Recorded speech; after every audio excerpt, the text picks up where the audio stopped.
L'École supérieure d'administration, d'économie, de journalisme et des métiers de l'audiovisuel ESAE offre de nouveaux challenges pour l'année universitaire 2023-2024. Étudiantes et étudiants, parents d'élèves nouveaux bacheliers, ESAE, c'est la garantie d'une formation de qualité à des conditions très avantageuses. À Gbedjromede, à Papa, à Boumekalavi et Parakou, inscrivez-vous en administration générale, administration du travail et de la sécurité sociale, trésor et finances publiques, impôts, diplomatie et relations internationales, journalisme et métiers de l'audiovisuel, gestion des marchés publics, planification et développement local, sciences économiques, sciences juridiques et toutes les filières des sciences de gestion. ESAE vous offre des bourses, demi-bourses et de réductions pour les premières inscriptions dans toutes ces filières. Waouh! En licence 1, 2 et 3 et en master, bénéficiez jusqu'à 50% de réduction sur tous nos sites. N'est-ce pas génial? Infoline. ESAE Gbedjromede, 3e rue à droite en quittant le carrefour Le Jador pour la BIBE Jéricho ou au plus 229 90 93 65 21 98 98 14 00 à Kpakpa au plus 229 52 88 33 33 à Boumekalavi au plus 229 52 88 44 44 Parakou au plus 229 52 46 12 12.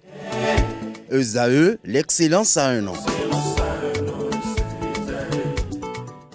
Bonjour à nouveau, chers amis internautes. Le quotidien Maison, le quotidien béninois d'information générale et d'analyse L'Informateur, titre ce matin en manchette « Budget de l'État gestion 2024 ». Le Canard met un accent sur les dispositions fiscales, entre autres dispositions fiscales prévues dans le projet de budget général de l'État gestion 2024. On peut noter l'utilisation des crédits d'acompte sur impôts assis sur les bénéfices pour payer l'impôt sur les bénéfices de ces acomptes.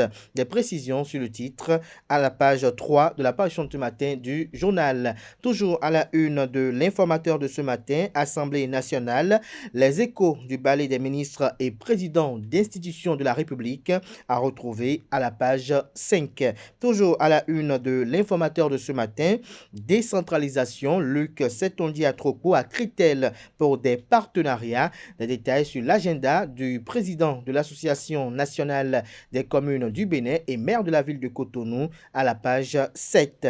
Après les mesures sur le soja, des députés de la mouvance retournent sur le terrain, nous apprend la une de ce matin de l'Informateur.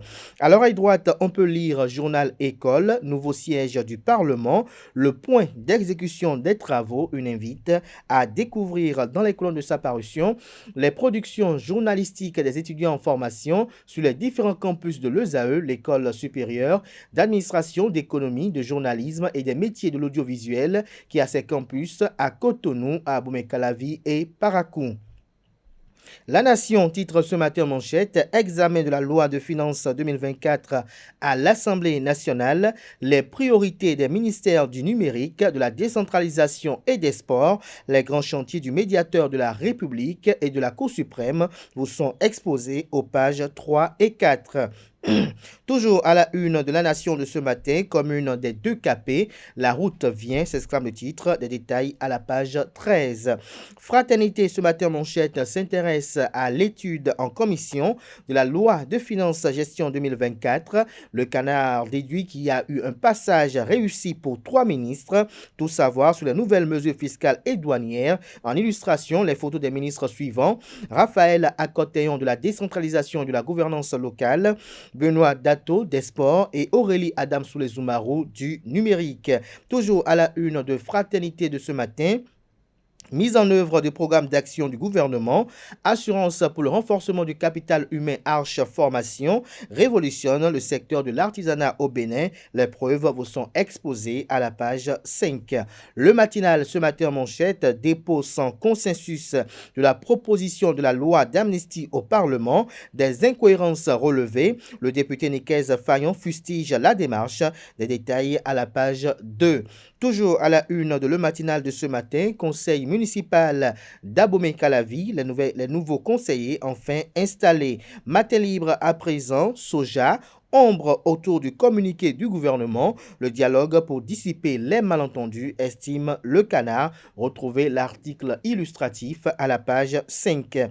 Supposé boycott de l'étude du projet de budget général de l'État exercice 2024. À qui profite la guéguerre, s'interroge Le Canard. Qui date de l'impact de ces audiences publiques? Nous passons à présent à Le Béninois libéré. Mauvaise récupération politique, le manque de maturité politique des députés les démocrates leur jouera des tours. Ils compromettent la chance de leurs alliés en prison et en exil. Des détails sur l'analyse du journal à la page 3. Toujours à la une de Le Béninois libéré de ce matin, désaccord autour de la vente d'Orabank, les coulisses d'une transaction controversée. Le silence du gouvernement fait prendre des risques aux épargnants. Des détails sur le titre du journal dans les colonnes de sa parution de ce matin. À la une du même quotidien ce mardi matin, 4e réunion du groupe de travail sur le programme des maîtres formateurs de la douane. 16 fonctionnaires en formation sur les grands sujets douaniers. Le pays émergent à présent, Assemblée nationale. Le ministre Benoît Dato défend un budget de 43 milliards 800 millions 955 000 francs CFA, soit une augmentation de 31,64% 2024, année charnière selon le patron du sport béninois. Toujours à la une de Le Pays émergent de ce matin. Projet Pipeline Bénin-Niger, les mises en garde du ministre Sansedou Adambi aux occupants illégaux des terrains traversés sont à retrouver à la page 8. Le confrère de la matinée parle de session budgétaire à l'Assemblée nationale. Benoît Dato défend avec brio le budget du département des sports au titre de l'année 2024. Ce qu'il faut savoir des 3 axes stratégiques vous est exposé dans les colonnes de la livraison de ce matin. Vendredi de l'Académie à l'Université d'Abomey-Calavi, la cartographie numérique du Bénin préoccupe l'Ansalbe. Nous passons à présent à l'affiche du jour qui titre ce matin à sa une. Assemblée nationale du Bénin, le personnel civil et militaire entretenu sur le civisme fiscal. En illustration, la photo du président de l'institution parlementaire, Louis Béounou Vlavonou. Dabarou à présent, éducation des jeunes sur la sexualité au Bénin. Les parents pour briser le tabou. Le journal nous apprend que l'éducation sexuelle est très importante pour les jeunes. Elle leur permet d'éviter des relations sexuelles précoces qui pourraient avoir des conséquences négatives sur leur santé. Mais force est de constater qu'éduquer un adolescent sur la sexualité paraît un tabou pour certains parents. Ils sont donc appelés à être ouverts envers leurs enfants afin de très tôt prévenir plutôt que d'avoir à guérir un peu tard. Retrouvez la suite de l'article du journal à la page 2 de sa parution de ce matin. Concours d'excellence en mathématiques à Paracou. Les meilleurs élèves reçoivent leur prix. Nous passons à présent à Le Grand Mono pour finir. Présentation des grandes orientations du projet de budget gestion 2024. Le ministre des Sports, Benoît Dato, défend un budget d'environ 44 milliards de francs CFA pour l'exercice 2024. Le budget du ministère des Sports passe de 32 milliards 918 millions 303 000 francs CFA à un montant de 43 milliards 801 millions 955 000 francs CFA, selon les explications du nouveau ministre Benoît Dato devant les députés. Ce budget est orienté vers la mise en place des DTN, la formation certifiante des coachs, arbitres et autres cadres techniques des fédérations et centres de formation sportive, la prise en compte des équipes nationales des autres disciplines. Plus de détails à retrouver dans les colonnes de la parution de ce matin du journal. Ce sera tout pour la présentation de quelques titres parus ce jour dans la presse locale, les quotidiens disponibles dans les kiosques, également accessibles en ligne. Place à présent au bulletin matinal d'information avec Nancérine Fatoumbi.